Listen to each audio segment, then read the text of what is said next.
Hello, this is a video to show you how the pearlescent Pan Pastels look on white clay. I made this cloud set and I was trying to find a good way to show them off, and I realized that it'd be pretty cool to make some puffy clouds with these. So this clay, this is Primo White.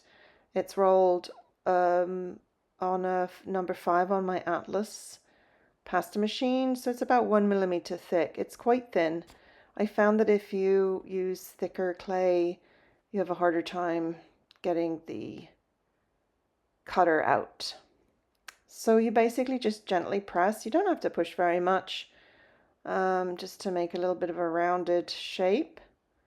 And then you press the whole thing into the base sheet, which is also 1 millimeter. Yeah, just carefully pulling that up so I don't pull the whole cloud out.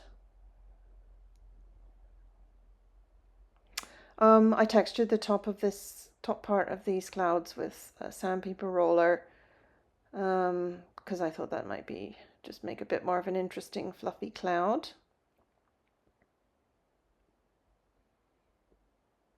It's important not to press too hard. You want some clay on the bottom, on the rim of the cutter still.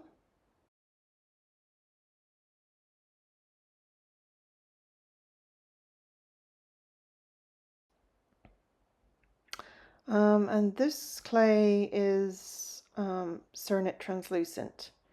It looks white, but it actually bakes into a translucent. And I thought it might be interesting to do some smooth ones of these just to see if it makes any difference.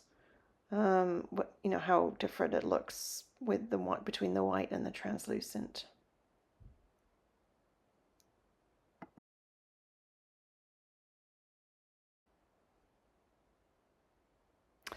And here I'm going to brush on the pearlescents with a brush, and I actually quite like the look of these. They are kind of pearly looking. It's a bit of a close-up there for you.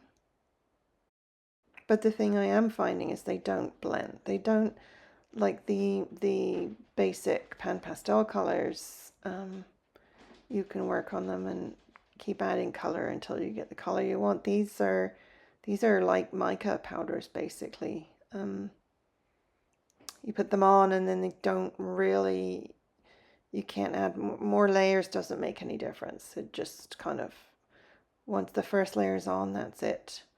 And so it's just it was a bit disappointing because I couldn't change that to old blue if I wanted to.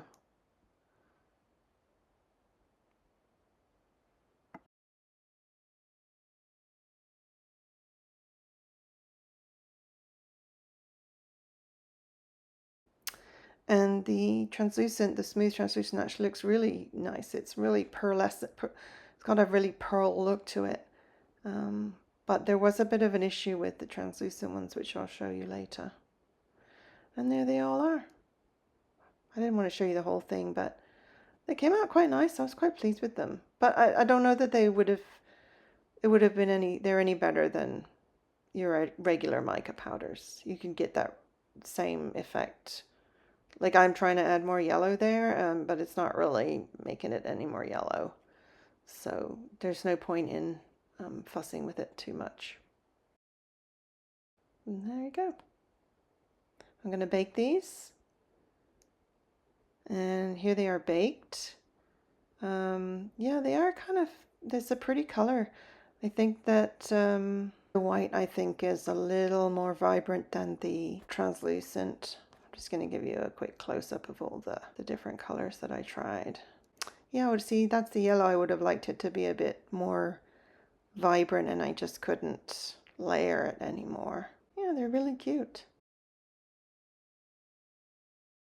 So there was actually a bit of a problem with these translucent ones. I don't know if you can see here, but there are cracks in the top of them. And that's from, I would imagine, air expanding during the baking process. So I probably should have put a little hole in the side of it or something for air to escape. And I'm just going to turn some of these into earrings, the ones I like the best. Because they're hollow, you have to be quite careful that that the top and bottom holes line up. And I'm just going to use some head pins, and I'm going to try out my new looping pliers, and they worked really well. I was really pleased with them. The loop ends up quite close to the charm, but yeah, much easier than fiddling around with pliers and cutting things.